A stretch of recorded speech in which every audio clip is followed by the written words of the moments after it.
Hello প্রিয় SSC 2026 পরীক্ষার্থী, তোমাদের অলরেডি টেস্ট পরীক্ষা শেষ হয়ে গিয়েছে। বিভিন্ন স্কুলেরই কিন্তু টেস্ট পরীক্ষা অলরেডি শেষ এবং তোমরা জানো আগামী ফেব্রুয়ারিতে নির্বাচন অনুষ্ঠিত হবে।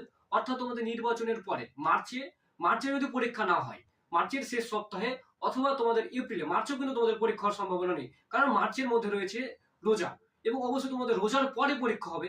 রোজার পরে যদি পরীক্ষা হয় তাহলে তোমাদের এপ্রিলের প্রথম সপ্তাহে পরীক্ষা হওয়ার সম্ভাবনা সবচাইতে বেশি।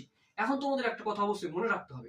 দেখো, আমার কাছে অফলাইনে অনলাইনে পড়েছি এবং অনেক এসএসসি পরীক্ষার্থী তোমরা রয়েছো যারা তোমরা 2026 সালে এসএসসি পরীক্ষা দিবা, এবং তোমাদেরকে মনে রাখতে হবে যে এসএসসি পরীক্ষা জীবনের একটা অনেক বড় অধ্যায়।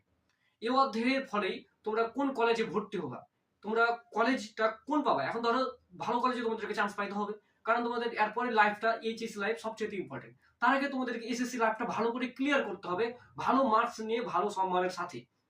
এই জন্য তোমাদের প্রিপারেশনটা থাকতে হবে 100-100।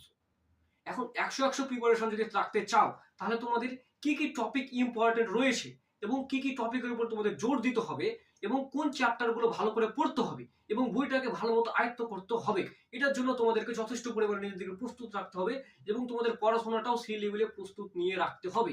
এই জন্য আমি বারবার করে বলতে যাচ্ছি, তোমরা অনেক পরিমাণে পরিশ্রম করো। তোমরা টেস্ট পেপার, বই, মূল বইটাকে ভালো করে ফোকাস করো, মূল বইটাকে ভালো মতো রপ্ত করবা, তারপরে টেস্ট পেপার সলভ করবা, তারপরে পরীক্ষার জন্য নিজেকে 100-100 প্রিপেয়ার করবা। হ্যাঁ, তাহলে তোমরা ভালো কলেজে যাবা, ভালো একটা রেজাল্ট নিয়ে তোমরা তোমাদের পরিবারের সম্মান রক্ষা করবা, বাবা মার সম্মান স্বপ্ন রক্ষা করবা, এবং আশা করছি তোমরা একটা ভালো কলেজে যাবা। তারপরে তোমাদের জন্য বুয়েট মেডিকেল ভালো ভালো বিশ্ববিদ্যালয় খোলা আছে।